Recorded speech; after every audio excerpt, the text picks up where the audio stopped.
Eu estava na cozinha quando encontrei o envelope. Não era endereçado a ele, era para mim. Meu nome completo, meu CPF, tudo certinho. Mas eu não tinha pedido nada. Eu não tinha assinado nada. Eu nem sabia o que era aquilo. Abri com as mãos tremendo. Era uma cobrança, uma dívida de quase R$ 80.000, no meu nome. Cartão de crédito, empréstimo, parcelas atrasadas, tudo no meu nome. Eu li 2 vezes, 3, tentando entender, tentando lembrar se eu tinha feito algo e esquecido. Mas eu não fazia essas coisas. Eu nunca mexi com banco. Eu nunca assinei contrato nenhum. Quem resolvia isso sempre foi ele. Quando ele chegou do trabalho, mostrei o papel. Ele nem olhou direito. Deu aquele sorriso de canto de boca e disse: "Ah, isso, relaxa, eu resolvo." Eu perguntei o que era. Ele disse que era só um empréstimo que ele tinha feito, que estava tudo sob controle, que eu não precisava me preocupar, que era coisa de banco, coisa que eu não entendia. "Mas está no meu nome", eu disse. "E daí? A gente é casado. É tudo nosso. Isso é coisa que você não entende." Ele falou como se eu fosse criança, como se eu tivesse perguntado algo idiota. E eu fiquei calada, porque eu sempre fiquei, porque eu achava que ele entendia mais, porque eu achava que eu realmente não entendia. A gente sempre foi assim, desde que casamos. Ele cuidava do dinheiro, ele pagava as contas, ele decidia onde investir, o que comprar, o que podia esperar. Eu cuidava da casa, eu cuidava dos filhos, eu fazia comida, limpava, organizava. Eu achava que era justo, cada um no seu papel. Ele dizia que eu não tinha cabeça para essas coisas, que eu era boa em outras coisas, mas não em número, não em planejamento, não em negócio. E eu acreditei. Acreditei tanto que parei de perguntar, parei de querer saber. Deixei tudo nas mãos dele. No começo até achava bom, menos preocupação para mim, menos coisa para pensar. Eu assinava o que ele pedia, eu entregava documento quando ele precisava, eu nem lia, porque eu confiava, porque ele era meu marido, porque a gente era um só, não era? Mas depois daquele envelope, alguma coisa ficou estranha dentro de mim. Eu tentei esquecer, tentei acreditar que ele ia resolver, mas comecei a reparar em coisas pequenas, cartas chegando, ele pegando antes de mim, guardando rápido, mudando de assunto quando eu perguntava. Uma vez um homem ligou procurando por mim, disse que era do banco, que precisava falar comigo sobre uma pendência. Eu disse que não sabia de nada. Ele insistiu, disse que era urgente, que meu nome estava negativado. Quando contei para o meu marido, ele ficou irritado. Disse que era golpe, que eu não devia ter atendido, que esses bandidos ficam inventando dívida para assustar a gente, que eu era ingênua demais. "Não atende mais esse tipo de ligação. Me passa, deixa que eu resolvo." E eu deixei, porque eu sempre deixei. Mas as ligações não pararam, e as cartas também não. E eu comecei a sentir um aperto no peito toda vez que o telefone tocava. Toda vez que o porteiro avisava que tinha correspondência. Um dia ele viajou a trabalho, ficou fora 3 dias. E naquele silêncio da casa, eu fui até o armário dele. Abri a gaveta que ele sempre trancava. A chave estava escondida atrás de uma caixa de sapato. Ele achava que eu não sabia, mas eu sabia. Dentro da gaveta tinha uma pilha de papéis, contas, boletos, cartas de cobrança, tudo no meu nome, tudo vencido, tudo vermelho. Sentei no chão e li tudo, cada papel, cada valor, cada data. Não era só aquele empréstimo, eram vários, cartões que eu nunca pedi, financiamentos que eu nunca usei, compras que eu nunca fiz. E no meio daquilo tudo, eu encontrei cópias dos meus documentos, RG, CPF, comprovante de residência. Tudo ali, tudo usado, sem eu saber. Eu não chorei naquela hora, eu só fiquei olhando, tentando entender como eu tinha deixado chegar naquele ponto, como eu tinha sido tão cega, tão boba, tão... nada. Quando ele voltou, eu mostrei os papéis, botei tudo em cima da mesa. Ele olhou, suspirou e disse: "Eu ia te contar." Quando? Quando eu fosse presa? Não exagera, ninguém vai prender ninguém. Eu só tive uns problemas no trabalho, uns investimentos que não deram certo. Mas eu vou acertar tudo. Com o meu nome? Com o nosso nome. A gente é casado, lembra? Ou você acha que tem esse luxo de ser separada de mim quando convém? Ele falava como se eu fosse egoísta, como se eu tivesse sendo injusta, como se é que estava errada por questionar. Você usou meus documentos sem me avisar. Você fez dívida no meu nome. Isso é crime. Ele riu. Não foi um riso feliz. Foi um riso de desprezo. Crime? Você tá achando que você é o quê? Vítima? Eu sustentei essa casa durante anos. Eu paguei tudo. Tudo que você tem foi eu quem deu. E agora você vem me acusar. Eu não tô te acusando. Eu só quero entender. Você não vai entender. Porque você não entende dessas coisas. Você nunca entendeu. E sabe por quê? Porque você nunca quis. Você sempre quis ficar na sua zona de conforto, sem preocupação, sem responsabilidade. E agora que a coisa apertou, você quer fazer papel de coitada? Eu fiquei em silêncio, porque ele sempre fazia isso. Sempre virava o jogo. Sempre me fazia sentir culpada. E eu sempre acreditava. Sempre achava que ele tinha razão. Que eu era fraca. Que eu era limitada. Que eu não sabia de nada. Mas dessa vez, alguma coisa não desceu. Alguma coisa dentro de mim gritou: não. Eu não dormi naquela noite. Fiquei pensando, repassando tudo. Todas as vezes que eu assinei sem ler. Todas as vezes que eu aceitei a explicação dele sem questionar. Todas as vezes que eu me calei, porque achava que ele sabia mais. No dia seguinte eu saí de casa cedo. Fui até o banco. Pedi para falar com o gerente. Levei meus documentos. Levei as cartas. Expliquei tudo.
que era importante eu procurar um advogado.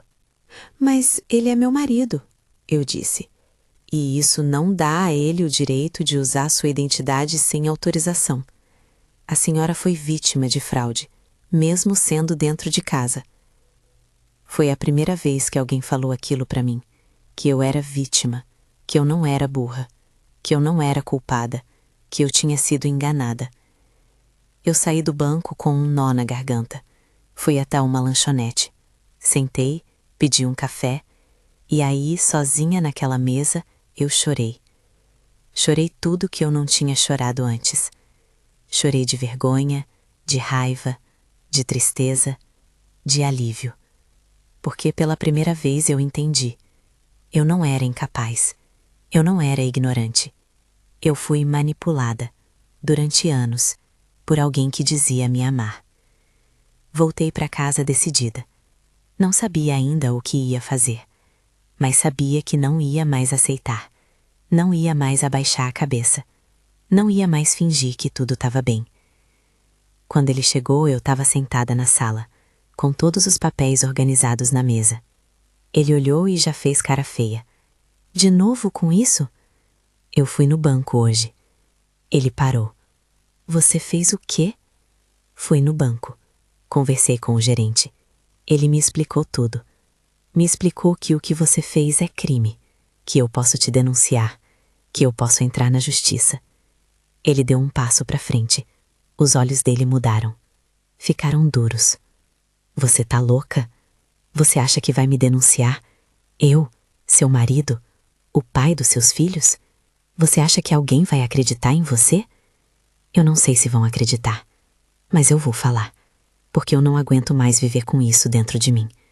Eu não aguento mais fingir que tá tudo bem, que eu sou só uma idiota que não entende das coisas. Você é mesmo uma idiota, porque se você me denunciar, você vai se ferrar também. Tá tudo no seu nome, lembra? Você que vai pagar, você que vai ter o nome sujo. Eu já tenho o nome sujo, por sua causa, por nossa causa. Ou você acha que você é melhor do que eu? Você acha que você não aproveitou o dinheiro também? Quem pagou essa casa? Quem pagou a escola dos meninos? Quem pagou suas roupas? Eu.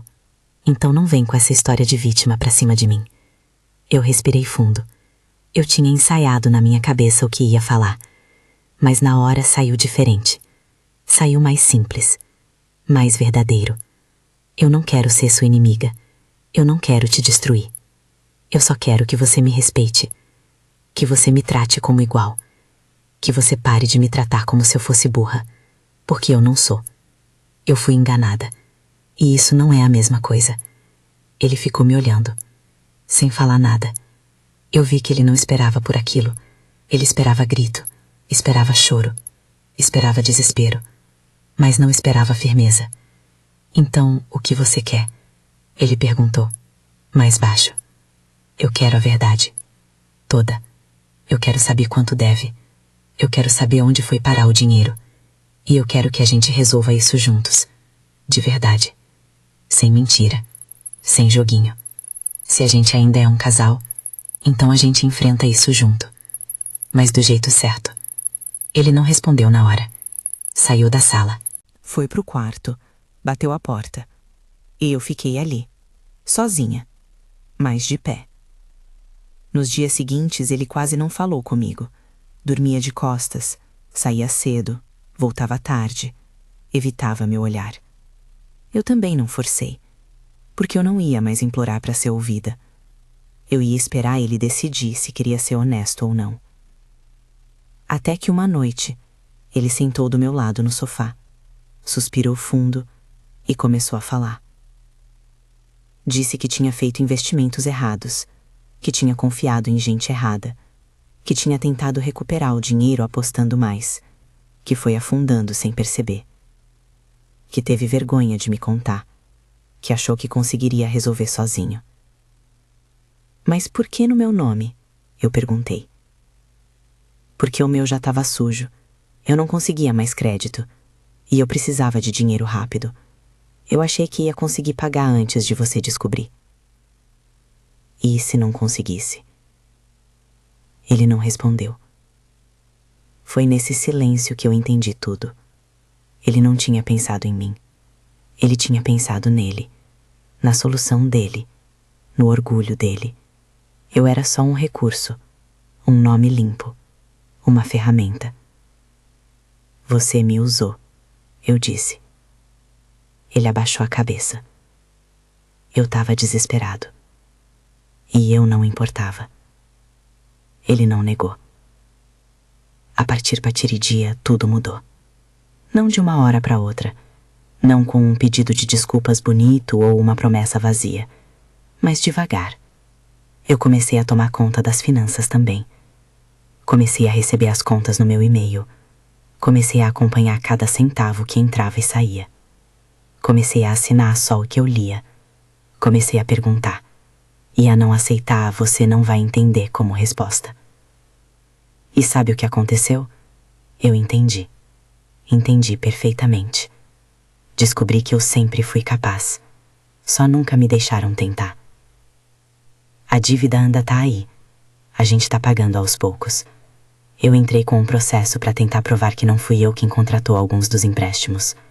Nem sei se vai dar certo. Mas pelo menos eu tentei. Pelo menos eu não fiquei parada. O casamento? Não sei se vai sobreviver. Tem dias que eu olho para ele e sinto raiva. Tem dias que sinto pena. Tem dias que sinto cansaço. Mas tem uma coisa que eu não sinto mais. Medo de não ser o suficiente. Porque eu sou. Eu sempre fui. Eu só precisava acreditar. Se você tá ouvindo isso agora e alguma parte dessa história parece com a sua, eu quero que você saiba de uma coisa. Você não é burra. Você não é incapaz. Você não é menos. Você só tá sendo silenciada. E isso não é culpa sua. Eu passei anos achando que eu não entendia das coisas. Achando que eu era limitada. Achando que meu lugar era ali. Quieta. Obediente. Grata. E quando eu finalmente ouvi outra voz, a do gerente, a de uma amiga, a de uma advogada, eu percebi que o problema nunca foi a minha capacidade. Foi a narrativa que colocaram na minha cabeça. Durante muito tempo eu me senti sozinha. Eu achava que só eu passava por isso, que só eu tinha sido boba o suficiente para deixar isso acontecer. Mas quando comecei a conversar com outras mulheres, eu descobri que não. Não sou só eu. Somos muitas. Mulheres que assinam sem ler, mulheres que confiam cegamente, mulheres que acham que não têm cabeça para número, mulheres que foram ensinadas a acreditar que o homem sabe mais, que ele decide melhor, que ele protege. Mas proteção não é silêncio, proteção não é controle, proteção não é usar o nome de alguém sem perguntar. Eu demorei muito tempo para entender isso, e quando entendi, já tinha perdido muito. Perdi dinheiro, perdi crédito, perdi dignidade. Mas sabe o que eu ganhei? Eu ganhei clareza, eu ganhei coragem, eu ganhei voz. Hoje, eu sei o que eu ganho, eu sei o que eu gasto, eu sei quanto tem na conta, eu sei onde está investido. E se alguém tentar me convencer de que eu não entendo, eu não aceito mais. Porque eu entendo sim, eu sempre entendi, eu só não tinha permissão para falar. E isso é uma violência silenciosa, uma violência que não deixa marca no corpo, mas deixa na alma, que não grita, mas sussurra todo dia. Você não é capaz, você não sabe, você não consegue, deixa que eu faço por você. E a gente acredita, porque a gente foi ensinada a acreditar. Eu ainda tenho pesadelos com aquele envelope. Acordo no meio da noite achando que tem mais coisa escondida, mais conta, mais dívida, mais mentira. E tem dias que eu fico com raiva de mim mesma, por ter demorado tanto, por não ter desconfiado antes, por ter sido tão passiva. Mas aí eu lembro, eu não fui passiva, eu fui enganada. E isso não é a mesma coisa. Passiva é quem escolhe não agir. Eu não escolhi, eu fui impedida de agir. Com palavras doces, com desculpas, com promessas, com desprezo disfarçado de cuidado. Você não precisa se preocupar com isso. Deixa que eu cuido. Você não entende dessas coisas. Isso não é para você. Quantas vezes eu ouvi essas frases? Quantas vezes você já ouviu? E o pior é que a gente agradece. A gente acha que é amor, que é proteção, que ele tá fazendo aquilo porque se importa. Mas não é. É controle, é manipulação, é uma forma de nos manter pequenas, dependentes, fracas. Eu não quero que nenhuma mulher passe pelo que eu passei. Eu não quero que nenhuma mulher descubra, aos 50 anos, que o nome dela foi usado, que ela foi enganada, que ela foi tratada como idiota dentro da própria casa. Por isso eu tô contando isso aqui. Por isso eu tô expondo a minha dor. Porque se uma mulher ouvir e desconfiar, se uma mulher ouvir e perguntar, se uma mulher ouvir e decidir olhar as contas, já valeu. Depois que tudo isso aconteceu, eu comecei a reparar mais nas coisas ao meu redor. E eu vi que não é só comigo. Tem amigas que não sabem quanto o marido ganha. Tem amigas que não sabem nem a senha do banco. Tem amigas que nunca viram um contra-cheque. Tem amigas que acham isso normal. E eu era assim também. Eu achava que era normal. Que cada um tinha seu papel. Que ele cuidava do dinheiro, eu cuidava da casa. Divisão justa, né? Mas não é justa. Porque quando tudo dá errado, quem paga sou eu. Quem tem o nome sujo sou eu. Quem fica sem crédito sou eu. E ele continua. Ele arruma outro jeito. Ele usa outro nome. Ele segue. Eu fui atrás de ajuda profissional. Procurei uma advogada. Ela me explicou que, dependendo do caso, dá para anular algumas dessas dívidas, que dá para provar que não fui eu quem contratei, que dá para responsabilizar quem usou meu nome indevidamente, mesmo sendo meu marido. Mas é um processo longo, cansativo, caro e não tem garantia de vitória. Mesmo assim eu fui atrás, porque eu não vou aceitar pagar por algo que eu não fiz. Eu não vou aceitar carregar a culpa de algo que não foi escolha minha. E o meu marido? Ele mudou? Sinceramente, eu não sei. Tem dias que ele parece arrependido. Tem dias que ele parece apenas envergonhado por ter sido descoberto. Tem dias que ele age como se nada tivesse acontecido. Mas eu mudei, e isso é o que importa. Eu não dependo mais dele para tudo. Eu não aceito mais ser tratada como se eu fosse incapaz. Eu não assino mais nada sem ler. Eu não entrego mais meus documentos sem questionar. Eu não aceito mais "você não entende" como resposta. E sabe o que é engraçado? Desde que eu comecei a me impor, desde que eu comecei a perguntar, ele ficou incomodado. Ele reclama que eu tô desconfiada, que eu tô diferente, que eu não confio mais nele. E ele tem razão. Eu não confio.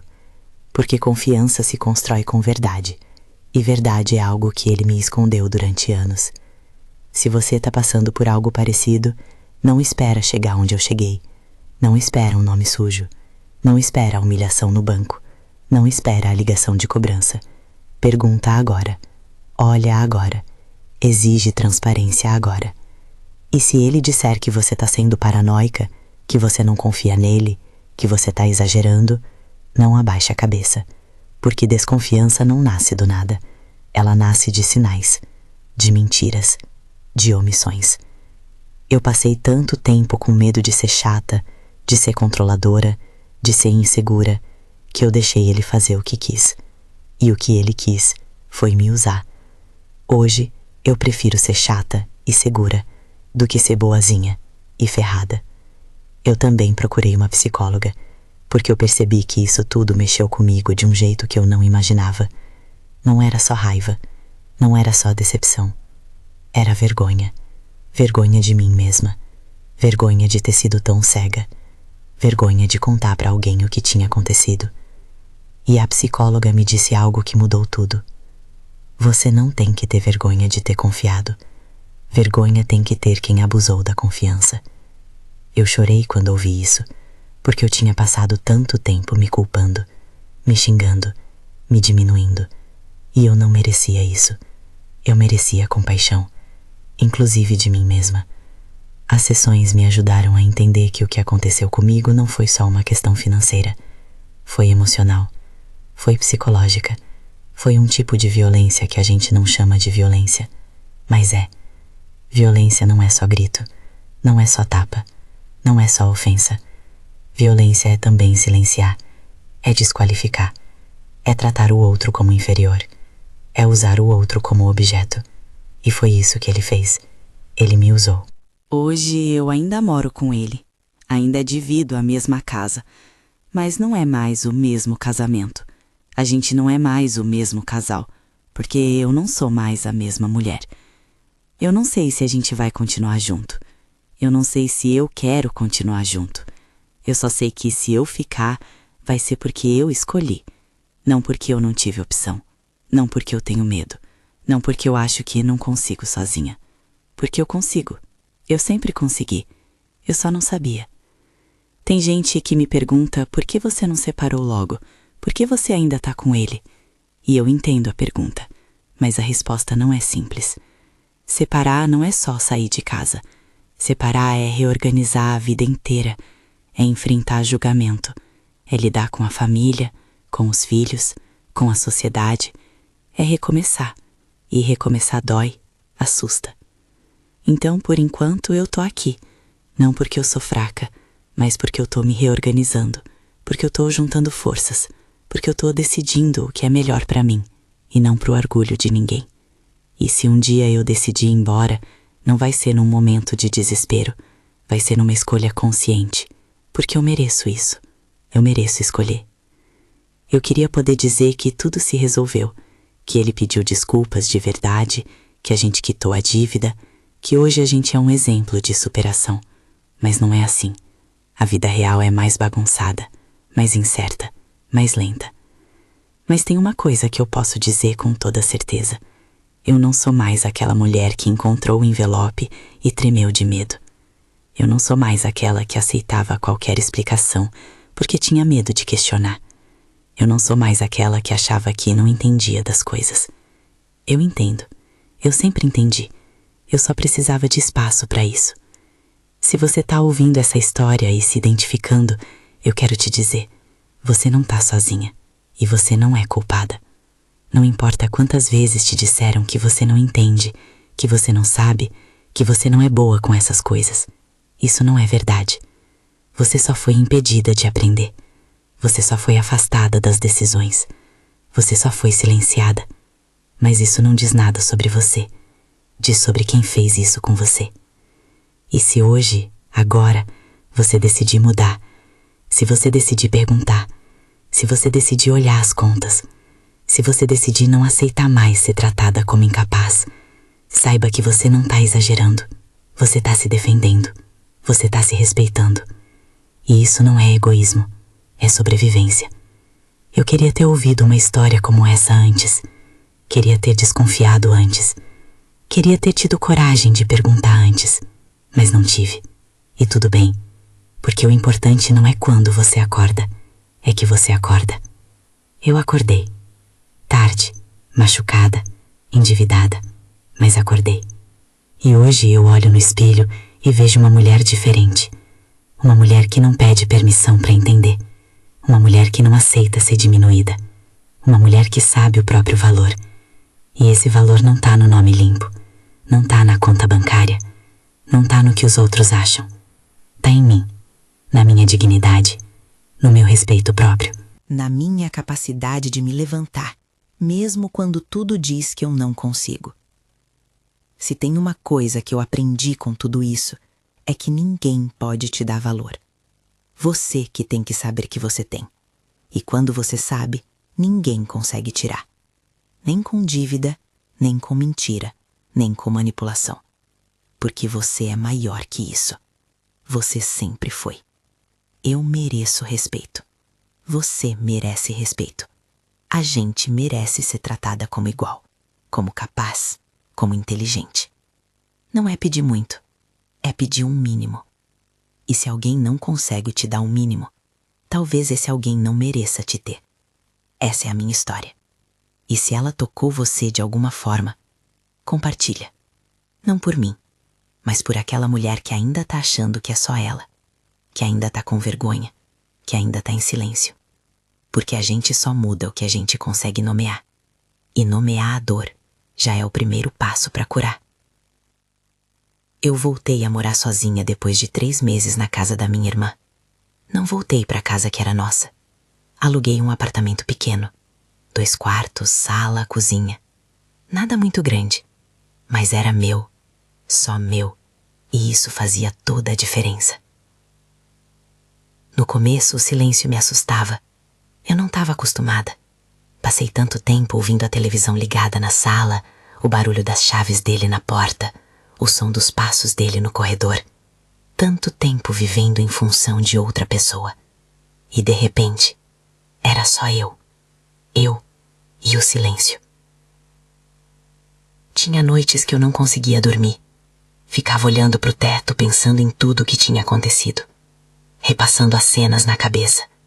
As brigas, as descobertas, as mentiras. E me perguntando, em que momento eu deixei de ser eu? Porque eu lembrava de quem eu era antes de casar, antes de virar só a esposa dele.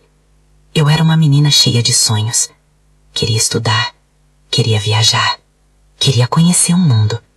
Mas a vida foi acontecendo. O casamento veio, os filhos vieram, e os sonhos foram ficando para depois. E depois nunca chegou.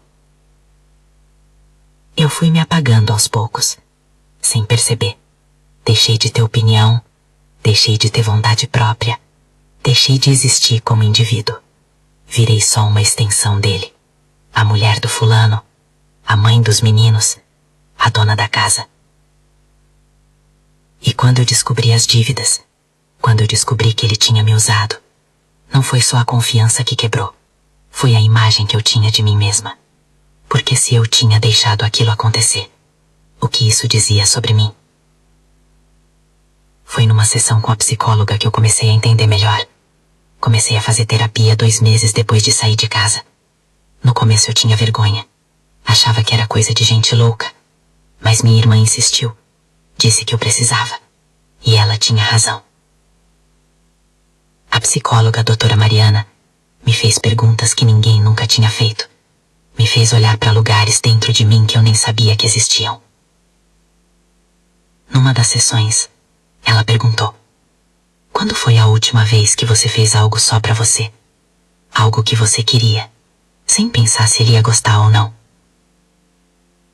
Eu fiquei em silêncio. Tentei lembrar. E não consegui. Não era que eu não fazia nada pra mim, mas tudo o que eu fazia tinha a ver com ele, com a casa, com os filhos, com o que era esperado de mim. Eu não sei, respondi baixinho. E por que você acha que isso aconteceu? Porque era meu papel, cuidar da casa, cuidar da família. E quem cuida de você? Ninguém. A resposta era ninguém, nem mesmo eu. Aquela pergunta ficou martelando na minha cabeça durante dias. Quem cuida de você? Quem cuida de você? Quem cuida de você? E eu percebi que durante anos, décadas, eu tinha colocado todo mundo na frente, menos eu. Eu era sempre a última, a que podia esperar, a que não precisava de atenção, a que aguentava tudo calada. E isso não tinha começado com ele. Tinha começado muito antes, com a minha mãe, que me ensinou que mulher tem que ser forte, que mulher não reclama, que mulher aguenta, com a sociedade, que me ensinou que meu valor estava em ser boa esposa, boa mãe, boa dona de casa, com a igreja, que me ensinou que casamento é para sempre, não importa o que aconteça. Eu tinha sido moldada para aceitar, para obedecer, para não questionar. E ele tinha se aproveitado disso. Talvez nem conscientemente, mas tinha. Ele tinha visto em mim uma mulher que não ia questionar, uma mulher que ia assinar o que ele pedisse, uma mulher que ia confiar cegamente. E ele usou isso durante anos. Nas semanas seguintes à descoberta das dívidas, eu comecei a reparar em outras coisas, coisas pequenas que eu nunca tinha dado atenção. A forma como ele sempre decidia onde a gente ia jantar, a forma como ele mudava de canal quando eu estava assistindo algo, a forma como ele revirava os olhos quando eu falava, a forma como ele me interrompia no meio das frases. Eram gestos pequenos, mas que diziam muito. Diziam que a minha opinião não importava, que a minha vontade não importava, que eu não importava. E o pior, eu tinha normalizado tudo isso. Achava que era assim mesmo, que todo casamento era assim, que era só jeito dele, que eu estava sendo exigente demais ao esperar respeito. Uma tarde eu estava na fila do supermercado quando vi uma cena que me marcou. Um casal jovem estava na frente. Ela pegou um chocolate e colocou no carrinho. Ele tirou, sem falar nada. Ela pegou de novo. Ele tirou de novo, com um sorriso debochado. Ela abaixou a cabeça e não pegou mais. Eu vi meu reflexo naquela menina. Vi quantas vezes eu tinha abaixado a cabeça. Quantas vezes eu tinha deixado pra lá. Quantas vezes eu tinha aceitado o deboche como se fosse brincadeira. Quis falar com ela. Quis dizer, não deixa, não aceita. Isso vai piorar. Mas não falei, porque não era da minha conta. Porque talvez ela ainda não estivesse pronta para ouvir. Assim como eu não estava, durante tantos anos. Os meus filhos reagiram de formas diferentes quando contei tudo. O mais velho ficou bravo com o pai. Disse que ia conversar com ele, que ia dar um jeito. Eu pedi para ele não fazer nada. Não era a briga dele, era minha. O mais novo ficou confuso. Tentou defender o pai no começo. Disse que talvez tivesse sido um mal-entendido, que o pai não faria aquilo de propósito. Eu não briguei com ele. Só disse que ele não conhecia tudo, que tinha coisas entre mim e o pai dele que ele não precisava saber, mas que eu estava bem, que eu estava me cuidando. Nenhum dos dois entendeu completamente, e tudo bem, eles não precisavam entender. Eles não tinham vivido o que eu vivi. Teve um momento difícil, umas 2 semanas depois que eu saí de casa, quando ele apareceu no apartamento da minha irmã. Tocou a campainha, minha irmã atendeu. Ele pediu para falar comigo. Eu desci, não porque eu queria, mas porque eu sabia que se eu não descesse, ele ia continuar insistindo. Ele estava diferente, parecia cansado, com olheiras, a barba por fazer, a roupa amassada. A gente precisa conversar, ele disse. Não tem mais nada para conversar. Tem sim, eu quero te explicar. Você já explicou, e eu já entendi. Você me usou, simples assim. Não foi assim. Eu estava desesperado. Eu tinha perdido muito dinheiro no investimento. Eu ia perder tudo. A casa, o carro, tudo. Eu precisava de crédito rápido. E você achou que podia usar o meu nome sem me perguntar. Eu ia contar. Depois, quando eu conseguisse pagar. Você não ia nem ficar sabendo. Mas eu fiquei. E agora? Ele ficou em silêncio. Passou a mão pelo rosto. Suspirou. Eu sei que eu errei. Eu sei. Mas a gente pode resolver isso. A gente pode pagar junto. A gente pode... Não, a gente não pode. Você fez isso sozinho. Você resolve sozinho. Mas o nome é seu. Exatamente. É o meu nome que tá sujo. É a minha vida que tá arruinada, não a sua. Você sabia o que estava fazendo. Você escolheu. Eu não. Eu não queria te machucar. Mas machucou. E não foi só pelas dívidas. Foi pela mentira. Pelo desrespeito. Por você ter me tratado como se eu fosse burra. Ele tentou se aproximar. Tentou segurar minha mão. Eu dei um passo para trás. Não encosta em mim. Por favor. A gente tá junto há mais de 25 anos. Isso não pode acabar assim. Não é assim que tá acabando. É assim que você acabou com tudo. Anos atrás. Quando você decidiu que eu não merecia saber. Que eu não merecia respeito. Que eu não merecia ser tratada como igual. Eu sempre te respeitei. Eu ri. Não foi um riso feliz. Foi um riso amargo. Respeito. Você chama isso de respeito. Você usou meus documentos sem eu saber. Você fez dívida no meu nome. Você riu de mim com outras pessoas. Onde tá o respeito nisso? Ele não respondeu. Porque não tinha resposta. Ele sabia que eu tinha razão. Eu vou embora agora, eu disse. E eu não quero que você volte aqui. Não quero que você me procure. Não quero que você me ligue. Quando eu estiver pronta para conversar, eu te procuro. Até lá, me deixe em paz. Subi as escadas sem olhar para trás. Entrei no apartamento da minha irmã. Tranquei a porta e desabei no sofá. Minha irmã sentou do meu lado. Não falou nada. Só ficou ali.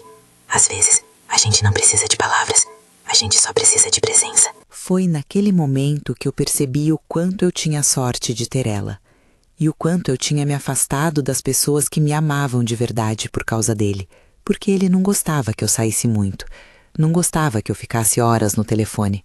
Não gostava que eu passasse o fim de semana na casa da minha irmã.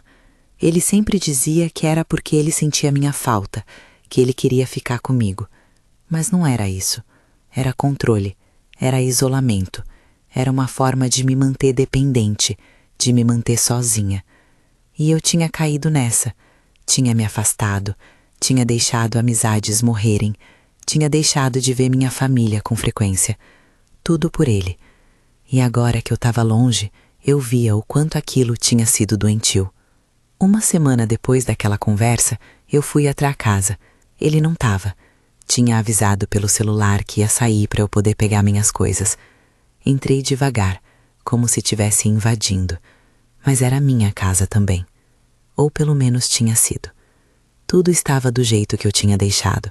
A cozinha arrumada, as toalhas dobradas, os quadros na parede. Mas parecia diferente. Parecia vazio, sem vida. Fui até o quarto, abri o guarda-roupa, peguei algumas roupas, algumas lembranças, fotos antigas, a caixinha de música que minha avó tinha me dado. E foi mexendo nas coisas que eu achei um envelope que eu não tinha visto antes. Estava no fundo de uma gaveta, com meu nome escrito à mão. Abri. Era uma carta, dele, escrita há anos. Não tinha data, mas a letra estava mais firme, mais jovem. A carta dizia: Meu amor, hoje faz 5 anos que a gente se casou, e eu só queria te agradecer por tudo que você faz. Por cuidar de mim, por cuidar da nossa casa, por me fazer feliz. Eu sei que às vezes eu sou difícil, eu sei que eu não demonstro muito o que eu sinto, mas eu te amo, e eu prometo que vou sempre cuidar de você, sempre, pro resto da vida. Eu sentei na cama, segurei a carta nas mãos e chorei. Chorei porque em algum momento ele tinha me amado, ou pelo menos achado que amava. Chorei porque aquele homem da carta não era mais o mesmo. Ou talvez fosse. Talvez ele sempre tenha sido assim, e eu que não queria ver. Amor não é só palavra bonita. Amor não é só promessa. Amor é ação, é respeito, é verdade, é consideração. E ele não tinha me dado nada disso. Não de verdade. Guardei a carta de volta no envelope, coloquei na gaveta e saí de lá. Não levei a carta comigo, porque ela não era minha. Era de uma mulher que eu não era mais. Uma mulher que acreditava, uma mulher que esperava, uma mulher que confiava. Eu não era mais ela, e tudo bem. De volta ao meu apartamento, eu comecei a reconstruir minha vida, aos poucos. Comecei a trabalhar mais, aceitei mais alunos, comecei a dar aulas online também. O dinheiro era pouco, mas era meu, limpo, sem depender de ninguém. Aprendi a fazer orçamento, aprendi a controlar as contas, aprendi a entender de juros, de parcelamento, de crédito. Tudo aquilo que ele dizia que eu não entendia, eu aprendi, sozinha, com vídeos na internet. Com a ajuda de amigas, com tentativa e erro. E descobri que eu era boa nisso. Muito boa até. Descobri que eu não era burra, eu era desinformada. E informação se busca, se aprende. Um dia, uma das minhas alunas me disse algo que me marcou. Ela tinha uns 17 anos, estava estudando para vestibular. E numa das aulas ela comentou: Professora, eu admiro muito a senhora. A senhora é tão forte. Eu ri, sem graça. Eu não sou forte não, filha. Eu só tô tentando sobreviver. Mas a senhora tá tentando.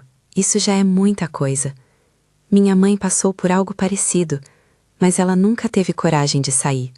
Ela ainda tá lá, sofrendo, aceitando. E eu vejo a senhora e eu vejo que dá para ser diferente. Aquilo me emocionou, porque eu percebi que a minha história não era só minha. Que ao falar, ao sair, ao me posicionar, eu estava mostrando para outras mulheres que era possível. Que não precisava ser do jeito que sempre foi. Que dava para mudar. E isso me deu força, me deu propósito. Comecei a participar de grupos de apoio, grupos de mulheres que tinham passado por situações parecidas: violência patrimonial, manipulação financeira, controle, abuso emocional. E foi nesses grupos que eu entendi que eu não estava sozinha. Éramos muitas, muitas mesmo, de todas as idades, de todas as classes sociais, de todas as religiões. Mulheres que tinham sido usadas, enganadas, silenciadas. E todas nós, de alguma forma, estávamos tentando reconstruir, tentando aprender, tentando se perdoar. Porque essa era a parte mais difícil, se perdoar. Eu passava horas me culpando, me xingando, me perguntando como eu tinha sido tão idiota, como eu não tinha visto, como eu tinha deixado. Mas a terapeuta me ensinou que culpa não resolve nada, que eu precisava ter compaixão por mim mesma, que eu tinha feito o melhor que eu podia com as ferramentas que eu tinha na época, e que agora, com mais informação, com mais consciência, eu estava fazendo diferente. E isso já era vitória. 6 meses depois de ter saído de casa, eu finalmente consegui uma reunião com ele para resolver as coisas práticas. Documentos, bens, divisão. Nos encontramos num café, território neutro, longe de casa, longe de memórias. Ele chegou pontual, sentou na minha frente, pediu um café. Ficamos em silêncio por alguns segundos. Como você tá? Ele perguntou. Melhor. Mesmo? Mesmo. Ele pareceu surpreso. Talvez esperasse que eu tivesse destruída, que eu tivesse arrependida, que eu quisesse voltar. Mas eu não estava e não queria. Eu trouxe os papéis, eu disse, tirando uma pasta da bolsa. Aqui tá tudo o que a gente precisa resolver. A casa, o carro, as dívidas. Ele pegou a pasta, abriu, olhou por cima. Você quer o divórcio, então? Eu acho que é o melhor, para mim e para você também. Eu ainda te amo. Olhei para ele, tentei sentir algo. Raiva, tristeza, saudade. Mas não senti nada. Só um vazio, um cansaço. Amor não é o suficiente, eu disse. A gente precisa de respeito, de verdade, de parceria. E a gente nunca teve isso. Não de verdade. A gente pode tentar de novo, eu posso mudar. Você já disse isso antes e nada mudou. Você só ficou melhor em esconder. Eu sei que eu errei, mas todo mundo erra.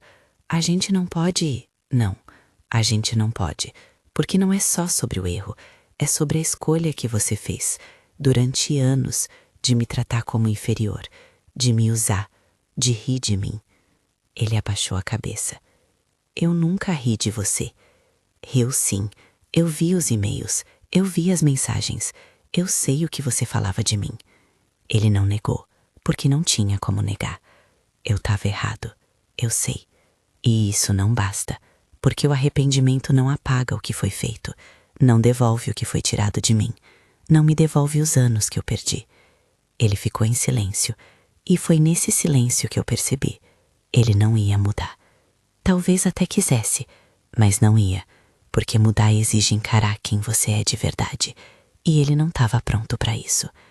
Vamos resolver isso de forma civilizada, eu disse, sem briga, sem exposição, pelo bem dos meninos. Mas a gente acaba aqui, hoje. Ele concordou. Não porque ele queria, mas porque ele percebeu que não tinha escolha. Assinamos os papéis 2 semanas depois, no cartório. Rápido, simples, sem drama. E quando eu saí de lá, com a certidão de divórcio na mão, eu não chorei, não comemorei. Só respirei fundo e segui em frente. Hoje, quase 2 anos depois de tudo isso, eu olho para trás e vejo o quanto eu mudei. O quanto eu cresci, o quanto eu aprendi. Aprendi que amor próprio não é egoísmo, é necessidade. Aprendi que dizer não é ser difícil, é se respeitar.